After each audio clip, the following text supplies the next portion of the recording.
Bismillahirrahmanirrahim. Assalamualaikum warahmatullahi wabarakatuh. Maaf mengganggu waktunya sebentar, waktu istirahatnya. Di sini saya sengaja membuat video di sela-sela waktu longgarnya saya aktivitas seharian tadi. Tadi pagi saya dan wali murid TKP, yaitu rekan kerja jenengan-jenengan ya, atau teman-teman teman jenengan, mamanya Aldi, juga ikut sosialisasi kesiapan anak bersekolah, di mana saya merangkum dari beberapa hal yang intinya saja. Nanti saya share bentuk PPT-nya, dan di sini videonya hanya sekedar inti-intinya saja. Nah, di mana apa sih yang dimaksud dengan kesiapan bersekolah?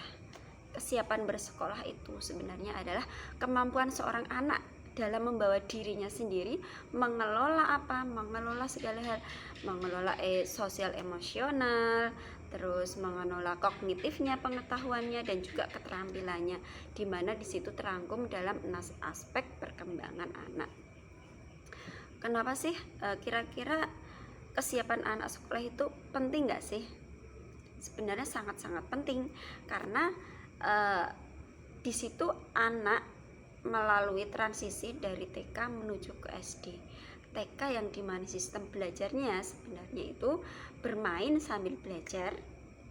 Jadi bukan belajar sambil bermain, tapi bermain sambil belajar ya. Kemudian menuju transisi ke SD.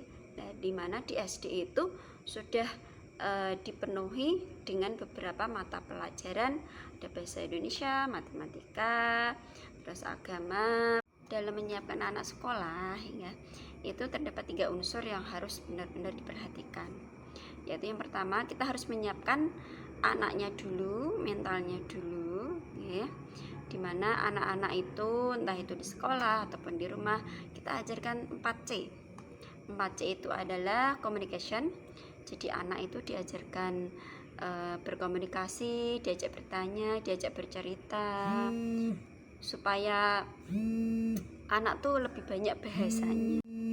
Kemudian yang kedua adalah collaboration, jadi kerjasama.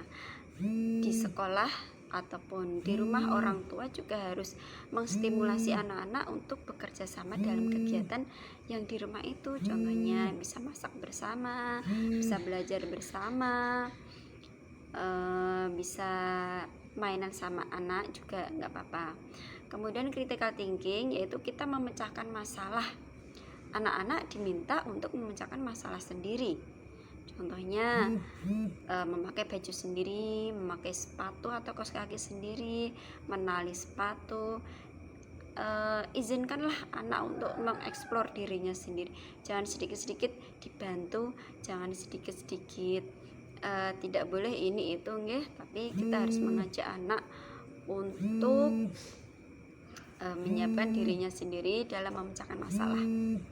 Kemudian yang keempat adalah kreativitas. Jadi kita harus mengstimulasi anak-anak untuk menghasilkan kreativitas dan karya dalam hal apapun. Nggak harus karya seni seperti yang di sekolah, tapi di rumah juga bisa menghasilkan kreativitas. Contohnya memasak sate tempe juga bisa. Kita mengajak anak untuk menumbuhkan sifat kreativitasnya.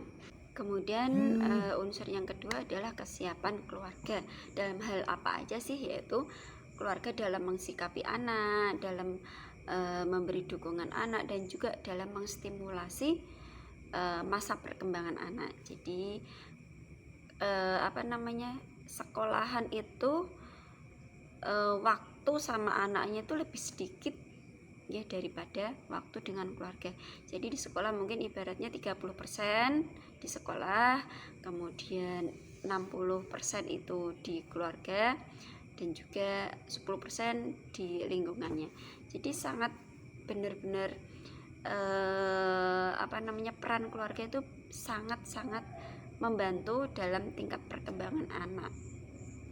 Kemudian unsur yang ketiga adalah kesiapan lembaga atau sekolah.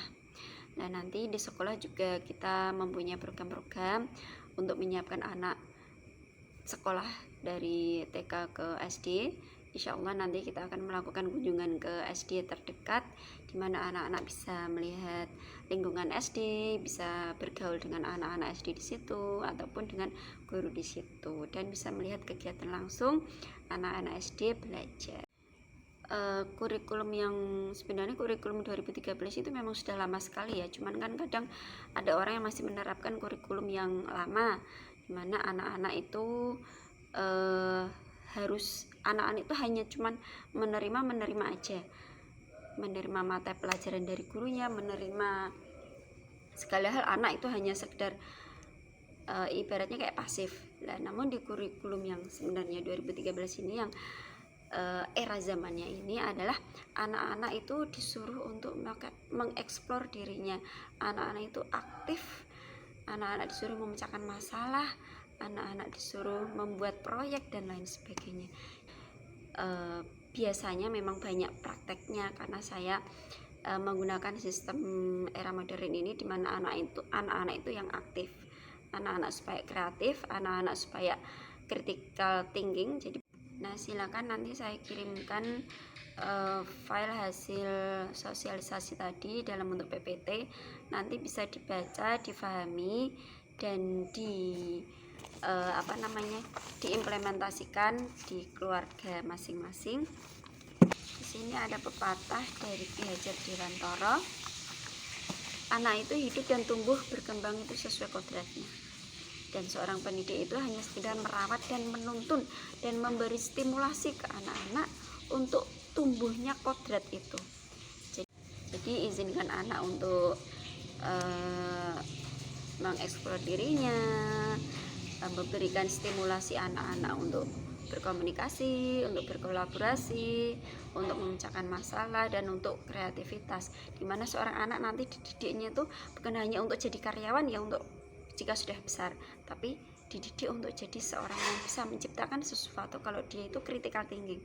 Pesan saya itu kita menstimulasi anak untuk critical thinking, communication, kolaborasi, dan juga kreativitas ya.